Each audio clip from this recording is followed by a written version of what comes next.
Hey everyone, I have another fun synth repair here. I've got the Roland JX-8P. So I picked this one up very recently. It showed up on eBay as under one of my saved searches, and I grabbed it because it was listed as, untested, not working, claimed didn't have a power cord, whatever. But the price was right, it was very cheap, and shipping was reasonable. And I've wanted one for a long time. So I used to have a JX-3P, which was the predecessor to the 8P by a couple of years.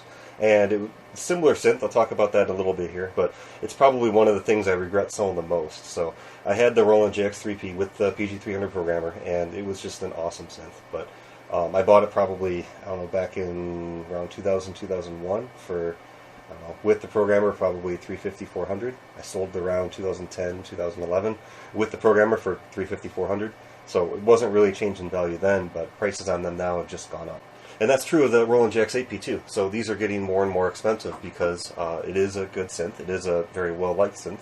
And with the prices of things like the original, Juno series going up and the Jupiter's just getting extremely expensive, more and more people are looking, at these Roland JXs. So the Roland JX-8P is a 6-voice polyphonic analog synthesizer. So it has digital oscillators. There's a Roland digital waveform generator inside here that actually produces, for both oscillators. It has 2 oscillators per voice, but all of the actual filtering, and chorus, everything on the output side is pure analog. So, a lot of people will categorize this as a hybrid synth because it has the digital oscillators, but this falls into the same series of synths like the Alpha Junos, where it is really, truly one of the last true analog synths that Roland had made at the time. So like most synths of this era, they removed the control surfaces from the front in terms of all your pots and sliders, and they went to just, the membrane style keypads, on the front panel here, along with, your edit parameters. So on the Alpha Junos you had your alpha dial. On this you just have a simple edit slider. But, you can program it, and it's not terrible, but there is a programmer available for this, like in most Roland gear. The PG800, I believe it is. And it makes things much better. But again, those things will cost, more than usually twice of what you can get the actual synthesizers here for. So I will be on the lookout for one day, but not a big deal not having one. Once you learn it and you have an edit map here showing you, what all the parameters are for the various functions, you can still get to program it pretty quick. So this synth, not the greatest condition. It's pretty dirty. It's pretty grungy. This is one of those garage or basement finds that, was out there. Who knows how long it's been sitting around. Based on how dirty it is, though, it's filthy. So I'm probably going to clean it up here quickly before I start working on it, just because it's nasty. I don't even want to touch it. The key bed itself is in good shape. The keys are still pretty bright white. They look filthy, and they are, but they'll clean up really nice once I take it apart. So unfortunately, there is one cigarette burn mark here on the keys over between E and F. So besides that, it's good, but that's going to drive me nuts, so I'm going to have to replace those 2 keys. Cosmetic condition, the rest of it's not great. I mean, it's got some scratches on it, got some marks. Again, it should clean up okay, but it's definitely not going to look, pristine. Over here, somebody was just, wearing away on that volume control just a lot. They wore the paint off completely on there, down to the plastic. So there's not much you can do about this besides repainting this piece or actually replacing this section over here, but I'm probably not going to worry about that. Again, this isn't going to be great cosmetic condition, but the price I paid, I'm fine with that. It'll still clean up, and I feel it'll be pretty nice. So in terms of this unit not working, I did power it on. It didn't turn on. That's all I've verified so far, so we'll have to dig into it. It doesn't mean it's not working. I still need to hook headphones up or some audio on there and see if I'm still getting any sound out of it. These synths are known to lose the displays on them for a number of reasons. Displays can go bad. Secondly, there's an inductor on the board in there that actually runs the display that's known to go bad too. Replacements are hard to come by and expensive to come by, but they're out there, so hopefully it's not that. Again, could be any other thing. Display might be fine in this, could be power supply related. I don't know yet. We'll have to do some more testing, dig into it, see what's going on. They are generally repairable, though. These are from the era where everything is still pretty much discrete circuitry, so it's really easy to work on, which is nice.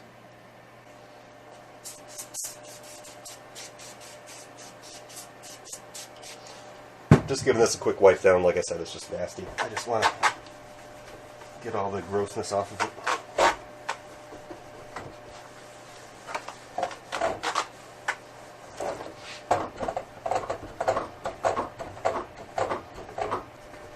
Alright, good enough for now. I'll clean it much better when I'm done, but I just wanted to get the nasty off it, like I said.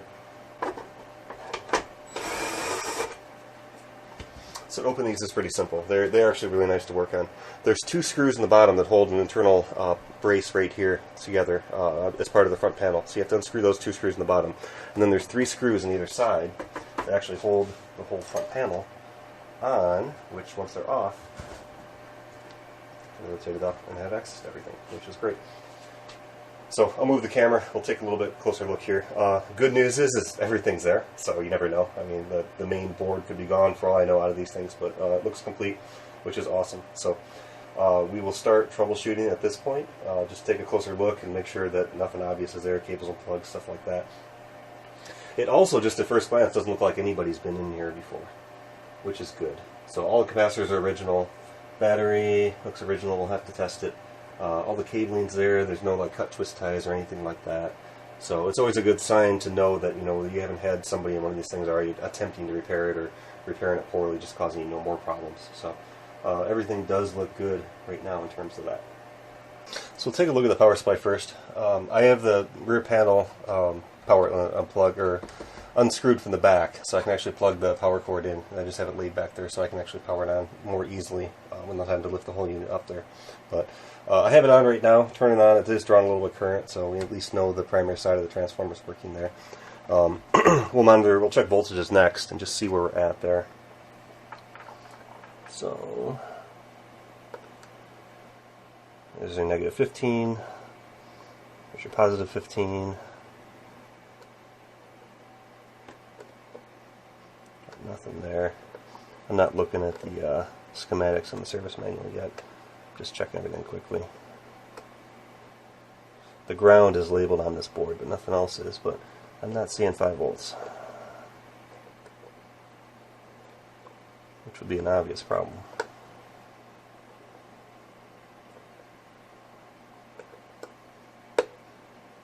Yeah, I've got no 5 volts.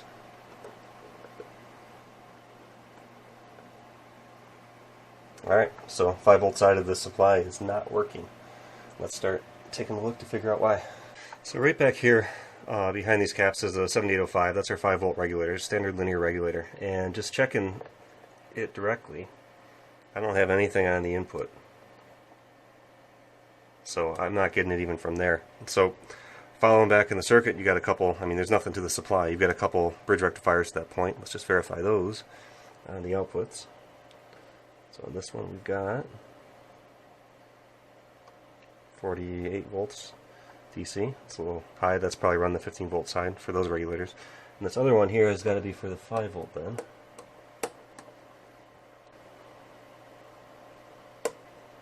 Got nothing there either on the AC side. It's hard to get to the leads on this one. Try a different angle here.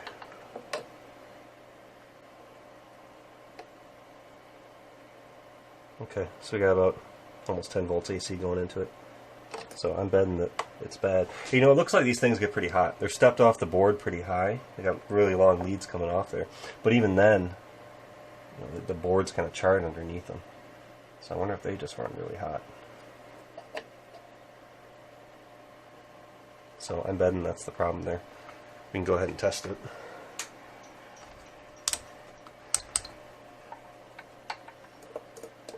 I'm just going to pull the board. It's too hard to get to those leads. So here's the bridge rectifier I pulled out of there, and just testing to see if it's okay. Get the frame here.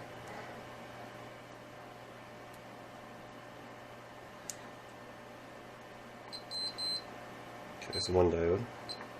There's just 4 diodes inside that. That's all these are. And to me, it looks like it's open. So I'm betting it's actually bad. So the question is do I have another one that size? Probably somewhere. Let me see if I can find it. So of course I don't have one like this. I've got larger ones and other form factors where they're pins in a row, stuff like that. But for the time being, just to make this work, I've just made one. So I just made a rectifier out of 4 diodes right there. So these diodes are just generic 1N4007. It's rated 1 amp, 1000 volts. So it's more than adequate for this. Your 5 volt regular usually doesn't draw more than, or can source or provide more than 1 amp anyway. So I'll stick this in and we'll see if we get 5 volts back.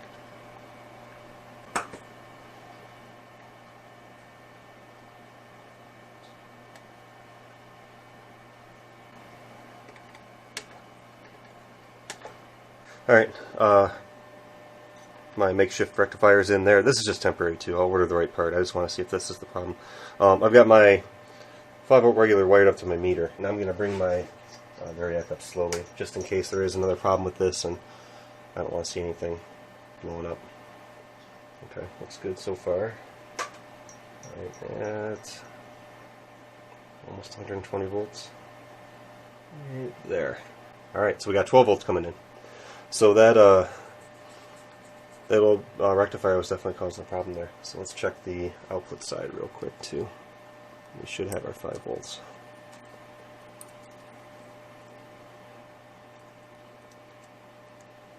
Yeah, get on there. Other way. 4.97. So, good. Alright, we got 5 volts. So next, let's throw this back in, power it up, and see if the synth turns on. Okay. Moment of truth. Look at that. It works. Oh, power's on. It's flickering the display from the VFD. I don't know if you can see that or not, but let me hook up some audio cables and see if we got sound here. Alright, got the audio cables hooked up, and we got sound. The one thing I noticed though is the levels on this seem pretty low. I've got the volume cranked, and there's a switch in the back for your level output. It's dirty, needs to be cleaned. Just doesn't seem as loud as I would expect. I've got the gain pretty high in my mixer right now too. So it works, that's the good news. There's still lots of things to address, and that's what I'll be going through the rest of this video. Just off the top of my head, some things I'll do. Power supply, I'm going to recap. This is reaching the age where, you know, the caps are still good. Roland has notoriously always used good capacitors in their power supplies.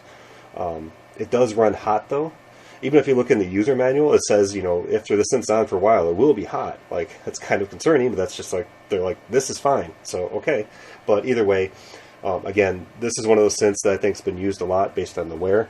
It probably hasn't been one that's, you know, sat in the studio all the time, but it might have been. I don't know. Nobody really knows the history of it unless, you know, the actual owner of this, you know, happens to speak up. But I'm going to do the capacitors and the power supply anyway. You know, there's like 8 of them. There's not a lot. So just to future-proof that section of it. 2, cleaning, like I mentioned, just clean the whole thing. The keys, if you noticed, are really nasty underneath and nasty on the sides. I'm probably going to pull every key and clean it properly outside of the synth. This is just the better way of doing it. 3, the sliders are really crusty, like really nasty. So I'll try cleaning them with some from the Oxide Cal Lube, and we'll see if that helps them. I haven't tested them all yet, just the volumes on one I played with. We'll see if they work. Source and replacements may be difficult. We'll have to look. Centaur may have them, I'm not sure. I'll have to check into that. Just general connectors, like all the connectors in the back switches all need to be cleaned. Go through that. I got to test all the switches too, make sure every switch works. So far it looks okay. I'll go through thoroughly and test every switch, make sure they're all okay. The low audio output, I'll have to look into that.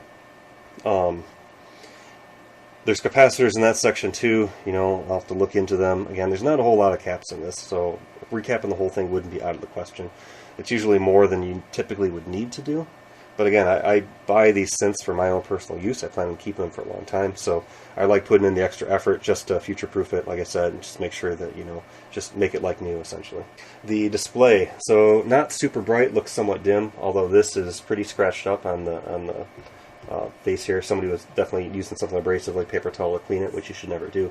So I'll mask it off or remove it if I can and use some polishing compound and clean that up. I've got special compounds you can get from Meguiar's and stuff that are designed for plastics that will, you know, scratch removers basically. Use them on isinglass for boats and stuff like that. They work really well, and they work really well in this type of plastics too. As I mentioned, the displays are a weak point in these, both due to that inductor that goes bad and just the display going bad itself. It works. I may not do anything with it now, although I'm pretty sure I do have a replacement display for this. I think I'll have to check. So it might be worth replacing it, might not be. So we'll see. I'll check into that. I still have to test every key. I haven't done that yet. These use mechanical key switches. They're not your typical rubber membrane, you know, keypad or key switches that you see on most synths. So the keypad on these is actually pretty reliable, which is good. So I might not have to do anything there. So that's what I'm going to start with. I'll start going through those items I mentioned, and other things may pop up along the way, but that's kind of be the process of restoring the synth, you know. Again, cosmetically, I'm going to clean it, do the best I can. It's not going to be mint, but it'll look much better, you know, than it does right now, or it did when I got it, I should say. So it is what it is. For the price I paid for it, again, I'm fine with it. I like to have really minty, nice gear, but You know, to get one of these just for a couple $100 is absolutely worth it if it's not mint. As long as it functions and sounds beautiful, that's all that matters. You know, again, saving one of these from, you know, potentially just being scrapped or you know, stripped down for parts or something like that. One other thing to check for too, which I didn't, is just make sure actually all 6 voices are working. So 1, 2, 3, 4, 5, 6. So all six voices work, which is good. Just doing some more testing going through this to figure out what else I'm going to need for it. The edit slider definitely does not look to be functioning correctly. So as I'm going through the range for DCO1, you can see it's jumping, you know, from 16 foot down to 2. So try another parameter. 41. All right. So DCO mix basically is a variable between 0 and 99. You can see it goes from 0 to jumps really quickly to 99. The lower, just the very lower portion of this edit slider, which isn't very good. It's not how it's supposed to work. So, I mean, it may just be really, really dirty. Just try, you know.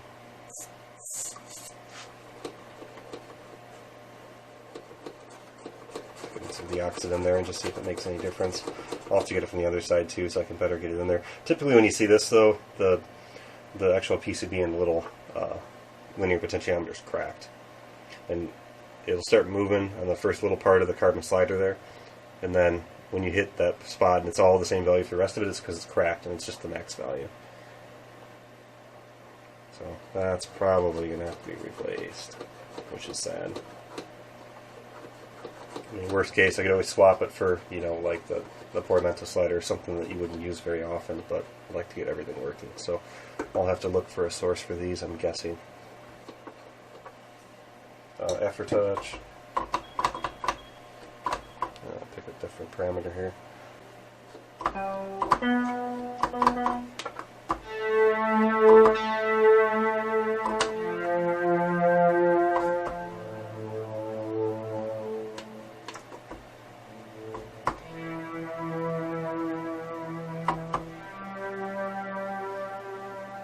So I've got Aftertouch set to adjust the volume, and it's set to the max in the slider there.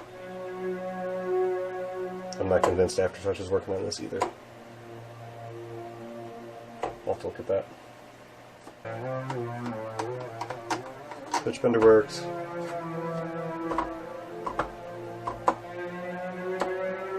Portamento looks to work. Volume again, it's just not that loud. I can tear all this apart anyway to clean it, so I'll just take this board out now and get a look at those pots. Okay, a few days has gone by. I had to order a few parts, and I have received all of those now. So what I have is, I've got new bridge rectifiers, first of all. So I'm going to replace both rectifiers on here, my makeshift one and the one that's on there too. These are made by Vichy, and they're a little bit spec'd up than the stock ones are on the board here. So these, according to the data sheets for the existing ones, they're 1.5 amp forward current. So I upped it to 2 amps forward current, 1 kilovolts reverse voltage, which is also higher than the current ones on there. So I'm going to replace those 2 rectifiers, and at the same time replace the rest of the capacitors on there. For that, I'm just using my Panasonic 105C rated caps. So I got a million of them, like I do for all my power supplies. That's the power supply. Next is the sliders. So I want to talk about these for a few minutes. So these linear potentiometers you used to be able to get pretty easily, going back 10 years ago. Turns out today that's no longer the case. These were made by Panasonic, I believe, originally for this gear. And they weren't, these exact potentiometers weren't used only in this Roland synth. They were used in all sorts of synths. I've seen them before. Problem is that the manufacturer Panasonic stopped making these quite some time ago, and they're unique because they've got multiple pins on there. Because it's actually a stereo pot in here. There's 2 pots, and they use the same pot for all the different controls on here. Some cases stereo, some cases mono. For the data slider, for example, only needs 1 of the 2 inside there. A couple of these 2 are actually multi-position switches. They're not actually potentiometers, even though they look like it. Anyway, so all the manufacturers that used to stock these don't stock them anymore. They're all out of stock. So DigiKey, Mouser, etc., you can't buy them from there anymore. There's a handful of sellers that still have original, OEM, new old stock versions of these, and of course now they want a premium for them. Then there's another couple sellers that have like aftermarket versions of these. I'm sure they're made in China somewhere for reasonable prices, $8 to $10. And that's what I went with here for this unit. So they're 10K, they're the exact measurements, they're perfectly compatible. So I'm going to replace the data slider for sure, because we know that one's bad. And then I still need to go through and just check out the remaining of the 3 on there to see which other one I may need to replace. The volume seemed fine when I tested it. I couldn't really test the aftertouch, I got to play with that some more. And then the portamento slider too, I haven't touched with too much. So worst case, I just have a spare, but the data slider is the only one I know I need to really replace right now. Last, I got the replacement keys. So these are all over the place. A lot of different sellers that sell keys for this. The keys in this synth aren't just used on the JX-8P. They're used on a whole series of different synths from different manufacturers even. Typically, key beds on synths aren't made by the manufacturer. In this case, Roland isn't making the key bed. They're buying it from somebody else. A lot of times they buy them from Fatar, which is a really popular key bed maker. A lot of different synths use those. There's actually whole pages out there available where you can list all the synths that use the same key beds to help you locate, parts for which one is which. Anyway, I found 2 keys that I needed, so they're in really good shape. They're very white. They look to match my existing keys very well, so they'll do fine. So that'll be probably the last thing I do is pull the key bed, clean it, and then replace these 2 keys. So next is the slider, or the linear potentiometer. Just make sure I got the right one, which is this one. So that is the first I'll be replacing.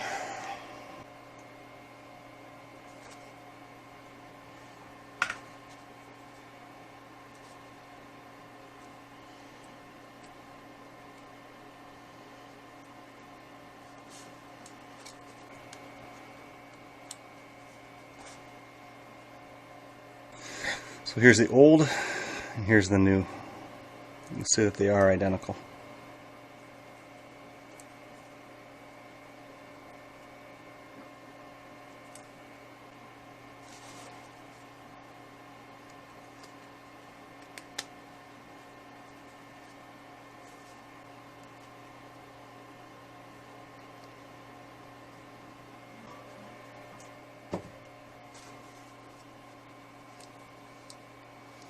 So the new one does feel really nice compared to the old ones. Are pretty crusty. They also have this little piece of film on here too to try to keep some dust and crap from falling in there. So there is one, on the Roland that's pretty nasty. I might see if I have some foam to replace that. But this is a little bit better with that, and so we will reassemble and see if it works. One other note with this too is the sliders on this. So of course the top is a little bit smaller and doesn't quite fit the cap there. So I'm going to have to figure something else out for that in terms of what I can do to put that in there to expand it. Maybe just a small piece of plastic I can carve real quick or something. So I'll figure that out later. Alright, so this is really weird. So I put it back together, powered it on, still wasn't working. I was getting just like a tiny little bit of movement out of it like I was before. So I was like, crap, maybe this wasn't bad, but upon looking at it, there's some other weirder stuff going on right here. So the ones I bought apparently are not, even though they're identical in form factor, they're not compatible in terms of the way they operate on the pins and the way the variable resistor works internally to them, which is very strange. So on the original Roland one, if you look at the schematic, there's nothing to this. All it is a voltage divider coming in. You got plus 2.5 volts in ground, and then a sense out that goes back to your ADC, which reads it, back to the digital side of the synth. And the way that it's split here, the way that these original pots work is it's split between the 2 sides, which is very odd. So you've got, the voltage divider going across here, then you pick up the sense down at the bottom, which is strange. It doesn't make any sense. So the new one obviously doesn't, well, not obviously, but it doesn't work that way. You've got 2 individual stereo pots in here, a left and a right. And between that, you've got, your wipers across 3 of the pins there, and that's how you'd expect it to work. So when I replaced this one, the same one here, into the synth, it wasn't working. And upon looking further and tracing in the circuit, I actually had to make some modifications to make this work. So you can see, here's ground coming in. These 8 pins right here are this potentiometer for the slider. And so here's ground, and then here is the plus 2.5 volts coming in over here. And then this pin over here goes to the sense out, pin 2. And the way that the replacement potentiometers worked, it wasn't doing anything. So what I actually had to do was this pin here, I lifted out on the board, if you can see that right there. In frame? Yeah, it's in frame. And then I brought that plus 2.5 over to this pin here, which is actually the half of the, for this wiper on that half of the potentiometer. So between that pin and this pin, which is ground, you've got your voltage divider. And then this pin at the very bottom on this potentiometer is actually the sense. So I just wired that sense over here with a small jumper wire. And after doing all that, it works now, which is how it should be. But it's still very strange. You know, again, this potentiometer is identical to a dual 10K. I figured it was the same, but it's not. So there is something special about these. So if you don't want to go through that, make sure the potentiometer you buy is actually, you know, for this synth. There's probably some special markings on here, you know, that indicate that versus to the generic ones I bought, which, you know, is not the case. So even though these are cheaper and I saved some money, it caused me extra work in the long run. You know, and if I don't know, I'd have to look at how these other potentiometers on here are wired as well to see if they're doing the same thing. It kind of looks like they are. So if I replace these anywhere else, I'd have to do the same thing there, which is very strange.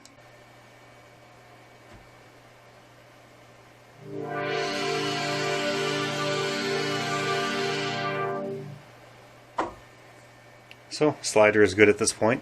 Now on to rebuilding the power supply.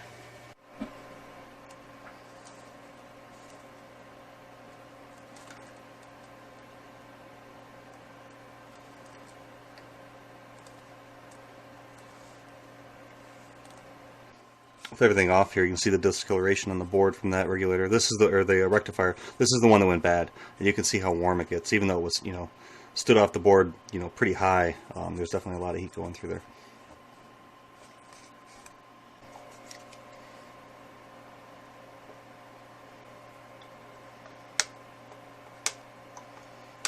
Alright, so the power supply is done. I will reinstall this, power it up, just make sure all my voltages are good. So I want to talk a little bit more about the power supply in the JX-8P. The power supply in here is a known weak point of this synth. That is, it is usually one of the reasons why, you know, it fails over time or the synth won't power up. So as I noted before, the bridge rectifier here for the 7805 regulator runs really hot. In fact, I've had this synth on for a little bit here, and you know, I can barely keep my finger on it. I mean, this thing is running extremely warm. And granted, you know, I upped the specs of this too. I put a 2 amp unit in there instead of 1.5, which was the stock, you know, part in here. You know, it still runs really hot. So, I mean, that concerns me a little bit. So with any silicon device, heat is your enemy. You know, you don't want it to run, you know, very hot. Granted, a lot of components can handle the heat and they will do it fine, but the ultimate downside is longevity. So the hotter it runs, the lower the lifespan of it is. And that's one of the reasons why the stock rectifier in there probably failed, because it ran so hot, so long, you know, for a given period of time, that it just, you know, after a while, the silicon junctions, the PN junctions in there just fail. It's just what happens. So looking at the JX-8P, there is a lot of logic on the main board of this unit. So I haven't measured actually on the 5 volt line off this 7805 regulator, you know, what the actual current draw of this thing is, but it's probably high, you know, at least an amp, possibly even high as 1.5. Your 7805 regulators are usually rated for about 1 amp. You know, some of them can push 1.5, some a little bit higher, especially your more modern ones. But my theory is that they're drawing so much, you know, on the 5 volt line on this that it's causing that to just run extremely hot, which is what, you know, causes this premature failure. Again, the exact same part, the original part that was in here before I replaced them, was fine. You know, I went ahead and replaced it anyway, because why not? But the other rectifier in here is running your, you know, your plus minus 15 for basically your analog, you know, analog circuitry and your ADCs and things like that. So I'm actually kind of curious of how hot this is actually running. So in devices like this where on your 5 volt line you're drawing over an amp, usually you're not using a 7805. You're using an actual discrete power supply circuit with, you know, power transistors, whatever it might be, to, you know, get a regulated 5 volt output that can, you know, push, you know, 2, 3, 4, 5 amps, however many it may be that you need for this unit. Touching this heatsink tier too, this gets pretty warm, and it gets warm on this side from that 7805. It stays cooler over here, you know, but it is definitely warm over here. And the reason I bring that up is because, you know, heat sinks, you know, even though this isn't a massive piece of metal here, it's just a small bent piece of aluminum, you know, makes a huge difference when you do the math and calculate, you know, the thermal density and surface area and things like that for the component that's mounted on there. You know, without this, that 7805 would absolutely have failed. I guarantee that as well. So I'm actually going to measure the temperature of this. I'm curious of how hot it gets. Just because I'm curious, I want to measure the temperature of that bridge rectifier. And to do that, I'm just going to use a thermistor here.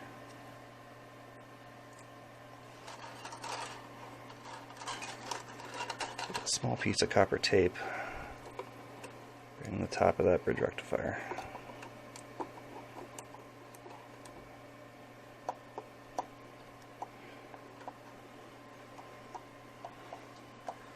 Glare on that. There we go. If I get this stick down.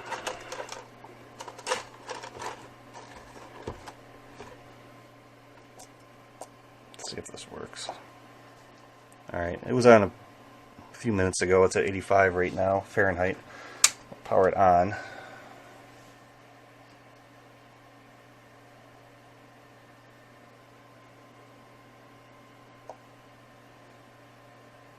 Alright, you can see the temperature climbing there. Over 100 now.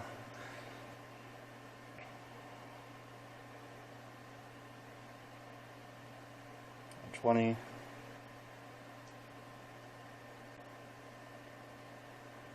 30.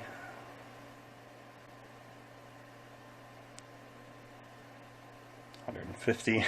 So it's hot in Celsius world. It's 65, 67, 152 now. So explains why I couldn't keep my finger on it for very long. You know, it's definitely running hot.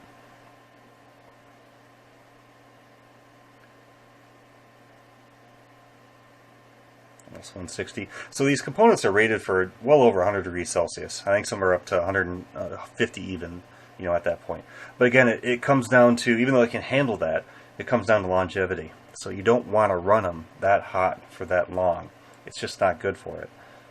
So 165 almost. Looks like my tape's starting to melt there.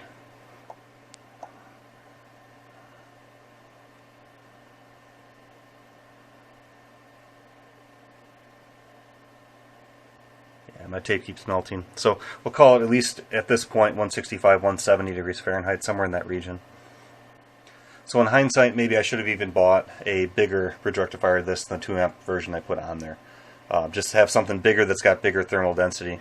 Another option would be even, you know, buying a bigger one, mount it back to the heatsink, you know, in the back here, and, you know, run wires over to it so it's got, you know, can utilize the heatsink there. But for this, what I think I'm going to do is I'm actually going to make a heatsink for it. It's so hot. I'm going to make a little heatsink for it, probably out of aluminum, maybe copper. I don't know. I could machine something. I'm probably not going to do that. I'll probably just see what I have in copper sheet or something like that, and I'll make a small heatsink for that just to help it out. And that should definitely help long term to make sure this doesn't happen again with that 5-volt rectifier. Alright, so here's what I made up. Just a small piece of copper that I cut out of some copper sheet. Just something like this here. It's pretty thin. I don't know the exact thickness, but it's thick enough. So I folded it so that it could actually wrap around the top of the rectifier there. And I wrapped this a much smaller size, and I got so I can clamp on there with a screw washer, and I got a lock washer as well. Because what you don't want to happen is to have this slide down and short out in the leads. So I'm making sure I get it on there really tight. So what it'll do is it will sit right on top of this like that. I'll clamp it down so it's on there tight. And then this will help significantly in terms of the, you know, relieving some of that, you know, conducting away the heat from the actual bridge rectifier itself. So if you look into the math behind heat sinks, you don't need a lot. That's the neat thing about it. When you look into, you know, like I said, the mass of the metal and the surface area of the metal to actually pull the heat away, you know, even a small little piece of metal makes a big difference. And that's why a lot of electronics, you see transistors, you know, it's different styles, 203 cases, things like that, with just tiny little pieces of metal on them.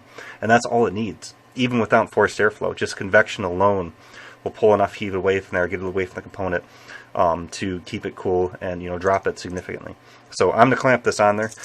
Then we'll measure it and we'll see what the difference is in temperature between, you know, no heatsink and having a heatsink.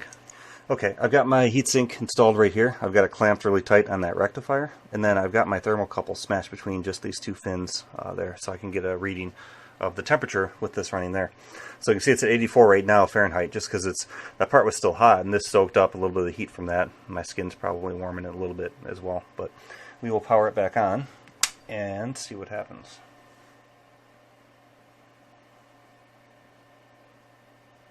So you can see already immediately that, you know, the difference in timing between how hot it gets is significantly slower. You know, granted, it was already at 80-something degrees there, powering it on, but, you know, on the other, when I measured it previously without the heatsink there, it was, you know, already approaching 90, 100 degrees by this time. So we'll see how warm it gets and where it kind of plateaus at. Alright, with the heatsink, this seems to have stabilized now. It's been on for about 10 minutes at about 118 degrees Fahrenheit or 48 degrees Celsius. So that's a pretty big drop, almost 50 degrees or so out of that.